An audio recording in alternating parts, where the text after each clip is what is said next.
What up? This your boy OG Big Mike. StuntGameTV, baby.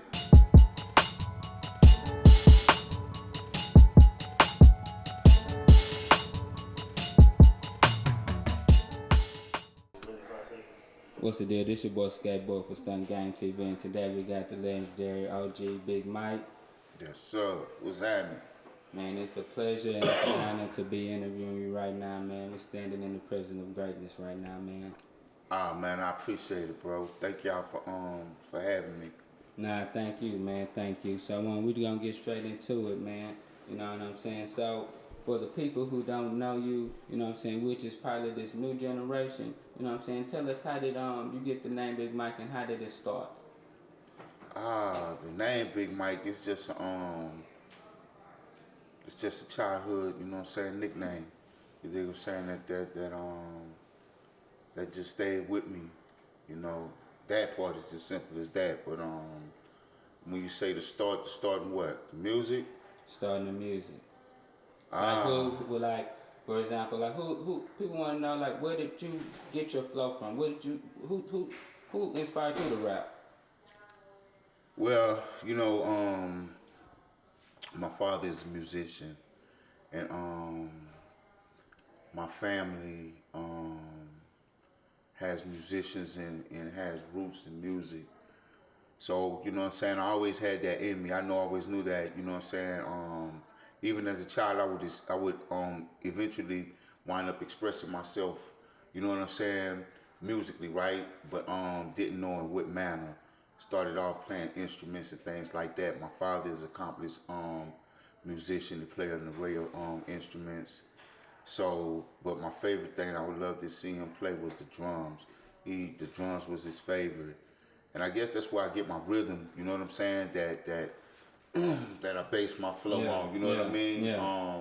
And things like this. Just growing up hearing those drum patterns and things like that. I was always keyed to up tempo. You know what I'm saying? Sounds. But yeah, I guess I don't know what age I was, man. Maybe 11. It was whenever I first heard Planet Rock. So Sonic Force, first time I heard Planet Rock, and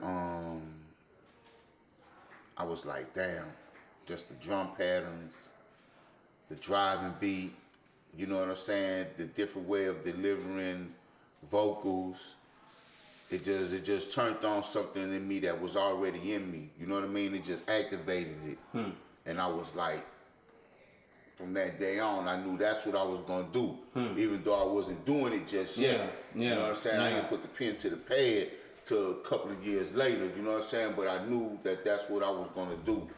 I knew it was gonna be musically. You feel me? Because that's what I was born into. You know what I'm saying? The gift of music. But I didn't know in what manner. But then I knew it was gonna be hip hop. You They know what say I'm saying? Houdini. So. Yeah, I mean, I was, I just felt like I was born to do it, but that would activated it. You know what I Okay, mean? okay, Yeah, Houdini, so Houdini. Okay, now we asked a lot of our fans, if they had a chance to ask Big Mike one question, what would they ask you? And a lot of people wanted to know, why'd you stop like rapping for a while? uh I did stop rapping, right? A chain of unfortunate and unexpected events had befell me. And, make a long story short, some bad decisions, you know what I'm saying?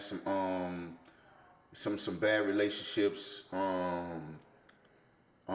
in business. Eventually, you know what I'm saying, came to a nasty head, you know what I'm saying? Some bad decisions on my part was made, led me to have to go to, you know what I'm saying, do some time. And that's what happened. That's why I was gone for a minute.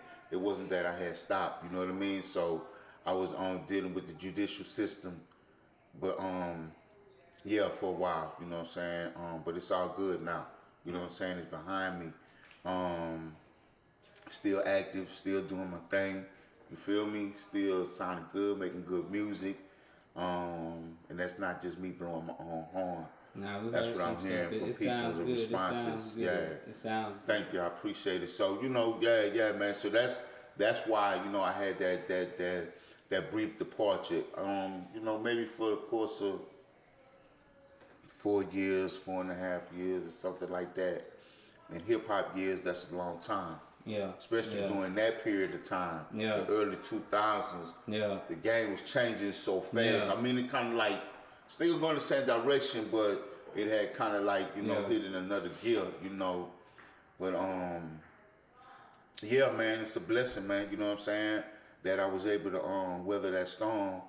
I'm always thankful for that. And thankful to be out here still doing it and doing it at an amazing level. Man. So yeah, just still doing my thing, man, making music. Okay.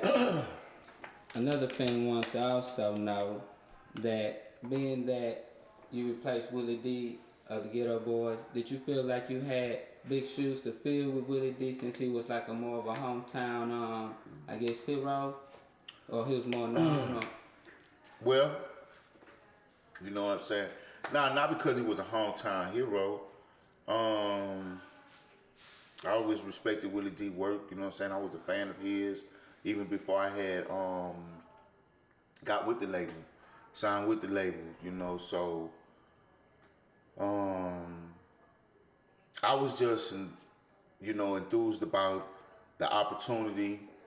And I was just so focused on doing me, you know what I mean? And adding what I could add to the group and helping the group going through that transition when Willie D had departed for that spell, So, yeah, I always had respect for Willie D, but, his departure and things like that, it wasn't really on my mind when we was recording, when I was writing, for the project, and when we was going through the recording process. I know a lot of people ask me that too. They always be like, was it some beef between you and Willie D or something? I'd be like, nah, we had no beef. Yeah. Willie, you know what I mean? Yeah. Wasn't, I didn't vie for the person's position or anything like that. You know what I mean? For whatever reason, you know what I'm saying, he stepped away from the label to handle his business, and I was just happy to be a part, of the Houston's own Ghetto Boys, you know what I'm saying? Yeah. It was awesome for me. I guess you could like it to the a basketball player or something, hometown boy, and he get drafted by the Rockets or something. You know what I mean? Yeah. It was awesome. I was born in New Orleans. I'm New Orleanian. You know what I mean? But I've been in Houston since the age of 13. But always back and forth before then. You know what I mean? My grandfather's from here. My grandmother was living here. So I'm not just from around here. You know what I'm saying? I'm from down here. A lot of people don't know that because I have to represent both places. You know what I mean? But I have to. But for just as many people that can say they love me and raised me in New Orleans, the same amount of people can boast the same thing here in Houston. Is that where you got the name New Orleans Fat? You know what New Orleans Fats was the title of a project that I had recorded. I titled it New Orleans Fats, right? Just something to tie me and the city together. You dig what I'm saying? It was just paying homage to my city, to my home, my birth city, So that wasn't like a permanent alias of mine. You know what I mean? My alias, the Peter Man. Yeah. You feel me? So yeah, but no, it was a title of a project. But since I dropped it, people call me that as well. So it's all good. You know what I mean? Yeah, it's all good. And other than the Ghetto Boys, you was in a group with Mr. 32. Yeah, the Convicts. Convicts, yeah. So how did that come about? Actually, the Convicts was a brainchild of the label. Jay Prince presented myself and 32 with the concept, right, and the opportunity. So that's how that came about. It wasn't actually a brainchild of ours. It was presented to us. So we was hungry. We wanted to do what we had to do to get on. You know what I mean? Yeah. And we made the most of the opportunity. You know what I mean? And it's an H-Town classic. It's a Southern hip hop classic, a hip hop classic. Period. Hands down.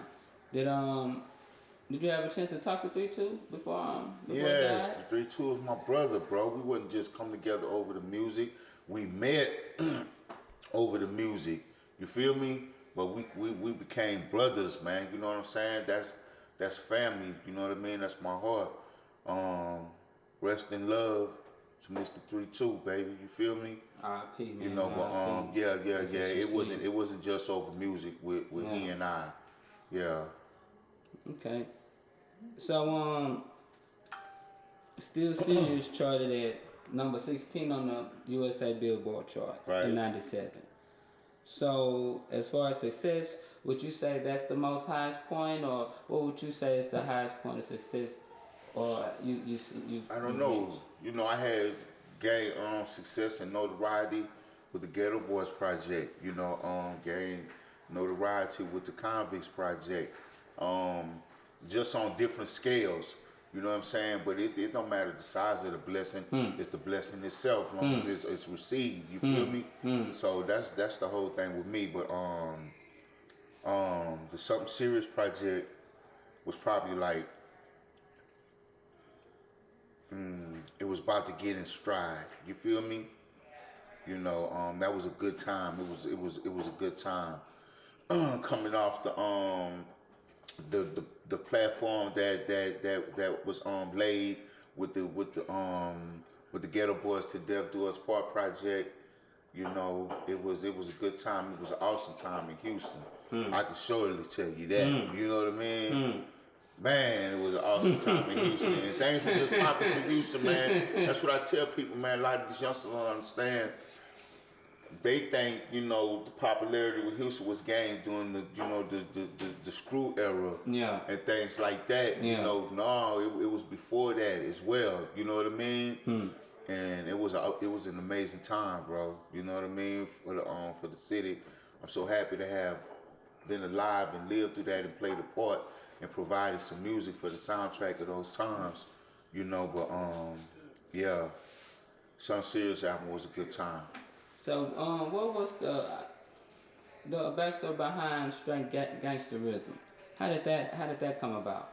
Man, Straight Gangsterism in a nutshell, it was a song that I had written, and I was just paying homage to my growing up in New Orleans. You know, grew up in a neighborhood called Gertown, New Orleans, partly there and partly in the Ninth Ward in the Florida projects. But I was just chronicling the times, things that I had seen growing up as a child. You know what I mean? The environment that was around me, and I just wanted to write about that and pay homage to those people. You know, because a lot of those people had raised me. You know, so that's how that came about. Okay. Yeah. And of course, you know, I gotta ask you about how Having Things came about. Okay, Having Things, excuse me. Uh, Pimp C had did the track. He sent the track to me. Told me he had something for me, he sent the track to me. Well, no, he told me to come down. So I went down to PA, went down to his house. I stayed there with him for maybe about a week. And he had the track. And I think I may have wrote to it right there. If I'm not mistaken, I did. And we just vibed for a few days, you know what I mean? He just wanted me to come down, kick it with him. And we vibed for a few days, man, and the song came about. And I had originally sang the chorus. I had written it, so I had sang the chorus myself. But I'm listening to him talk, and I was like, you know what? I said, man, you know what? I'm not gonna sing the chorus. You need to sing the chorus, Pimp. You and that voice, that's gonna bring it all the way out. You know what I mean? So it just I said it's gonna be all the way southern then. Yeah. You know what I mean? Yeah. So he was like, all right. So he sung the chorus on it, and man, it just came about like that, man. It was an awesome vibe when we had connected. You know what I mean? Over the production, and it just led to that song. You know, another southern classic. I don't know if you seen the you know, on social media, everybody was talking about the last time they had that conversation with Pimp. Do you remember like the last conversation you had with Pimp, or one of your crazy stories with Pimp? Man, let me see.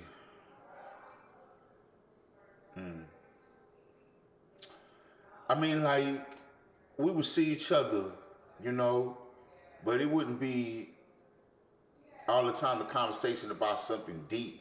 You know what I mean? Something life altering. You dig what I'm saying? Yeah. But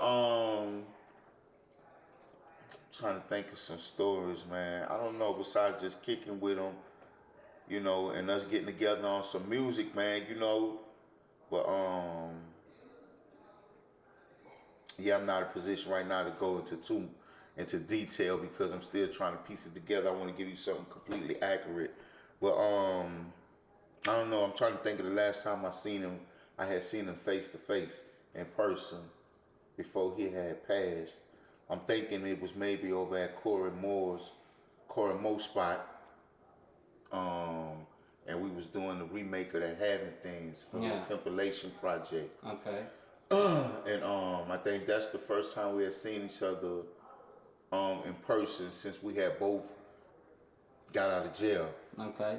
You know, we would correspond with each other through writing when we was locked up. You know what I mean? So yeah, Pimp, you know what I'm saying? Pimp was a real special homie to me, man. You know what I'm saying? We had an awesome relationship.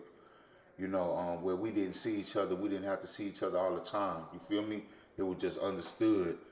A friend of mine had pointed it out to me the other day. He was like, "Say, man, I ain't gonna hold you because I always get off the phone with him. We talk a long time." Yeah. So he was like, I just wanted to tell you, man, Pimp C really love you, bro, because I'm listening to how many times he mentioned you in different songs. Yeah. You know what I mean? Yeah. He say, man, he mentioned you so much in different songs, bro. I was like, damn, I thought about it. You feel me? I say, yeah. I say, yeah, that was my guy. You know what I mean? But yep, rest in love, Pimp C. Did you ever get a chance to read the Pimp C book? I haven't read the Pimp C book. I haven't read the Pimp C book. I think somebody mentioned some stuff to me, but I haven't read it myself, so I can't really comment on anything about it. But nah, I haven't read it. Got to get around to it. Yeah. Okay. R.P. Pimp C too, by the way, man. Yeah. So what's the next thing for Big Mike? What does Big Mike got up? Oh man, you know we're working right now. I'm in the studio right now, wrapping up a project that's gonna feature quite a bit of new Houston talent. You know what I mean?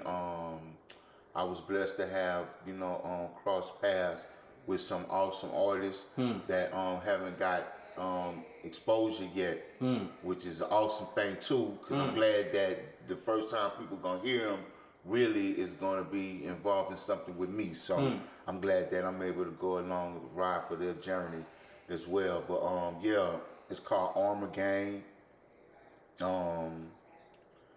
Man, we started out to record it as an EP, release it as an EP, but the music started flowing, the vibe was right, you know what I mean? So, and these artists, man, they really brought it. Yazir Solar, Tara Lee, you know what I'm saying? Real Cookie Official, you know, King Daly, Sly Fox, Mankind, Full Trade, Bomb Money OG, Ricky Ladd, Ricky Allman. I'm just running the names, man. The fans will be able to get to know these artists once the music is released. You know, amazing production. Patrick Rodriguez, aka P Rod, myself, another friend of mine from Michigan named Don Q. He's awesome. Done some amazing work on the project. Another young cat named Trey. Went to the ATL. He blessed me with a lovely track. Man, I hope I ain't forget nobody, man. Damn. But it'll be in the credits. But yeah, Armor Gang, baby. You know what I'm saying? We're working on it right now. It's gonna be explosive. So, you know, y'all definitely check for it when it comes out and support it. For one, it's gonna be worth it. We worked hard on it. It's good music. It's brilliant music. You feel me? I know people don't like to associate brilliant music, you know what I'm saying, with what's going on in today's climate. But trust me, It's brilliant music. You know, I believe in quality, and I'm just happy to be a part of it. You know, it be bringing it to the public. So yeah, y'all look out for that Armor Gang, man. OG Big Mike presents. You dig? So, what can they find you at? Man, y'all can get at me on the gram. O.G. Big Mike. That's OG Big Mike. Y'all can find me on the ground. Holla at me, man. Follow me. Give y'all them updates about that new music and what's going on with me. What I got my hands on. Y'all can get at me on Facebook at the OG Big Mike. And on Twitter at I am Big Mike 1. I gotta change that for right now. On Twitter is I am Big Mike 1. On Facebook is at the OG Big Mike, my bad. And O.G. Big Mike on the Instagram. So, you know, y'all get at me through that social media and you know, just make it happen. It's gonna take the fans, you know, to continue to support good music and continue to demand it, you know, and not be carried away, you know what I'm saying, with the current wave that's going on right now in hip hop. I don't knock it. It's got some good work out there. It's got some garbage out there. But the fact that it's continuing to move is the good thing. You know what I mean? So we'll continue to carve in that path even further.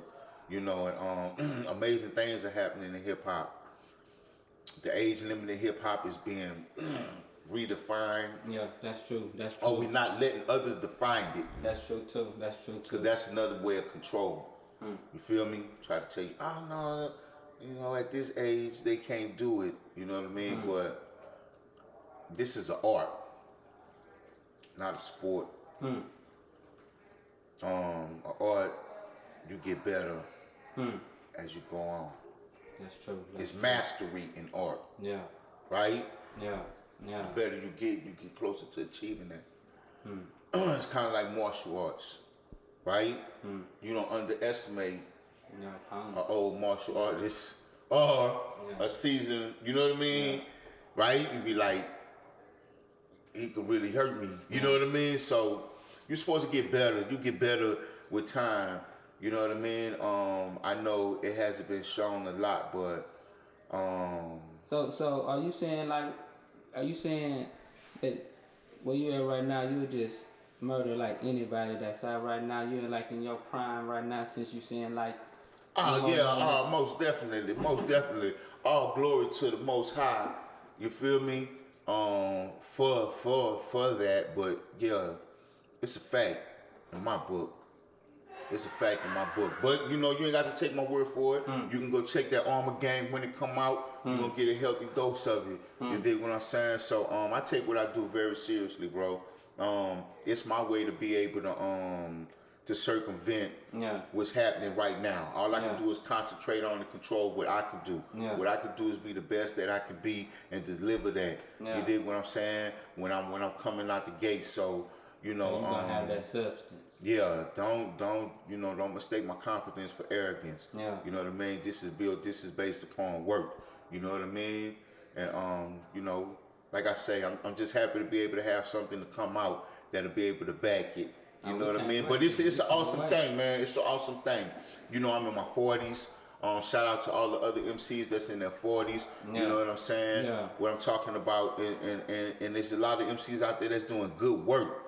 That I just be checking for. I'm like, man, this guy's doing work. It inspired me. You feel me? Yeah. And I'm like, it just made me want to get on my pen and continue doing what I'm doing. And it's a well of good music. You feel me? Good poetry. Amazing substance. You know what I mean? Just right there. So definitely put it in your bag and your box of options. That's all I'm saying. You know what I mean? I'm not saying we're the only one, but put it in your box of options, though. You know what I mean? So support that real music. What's the best place to eat in Houston? Man, the best place to eat in Houston, man. Man, it would be my grandmother's spot, man. But my grandmother has passed on, man. God bless her beautiful soul. You know what I mean? But hey, it's a bunch of amazing spots in Houston to eat, bro. You know what I mean? You just gotta pick a place. I could say a place, but then somebody will say something else. Yeah. You know, but Houston, as far as the culinary aspect of life, Houston has it. You know what I mean? It's full of different flavors. So, you know, I can't really decide on one place right now. Forgive me, H-Town. That's much love, man. Yeah. Before we get out of here, man, you know, I know me personally, but I know your fans and everybody else want to hear you at least spit something before you go. Okay, let me see here, man. What we gonna spit?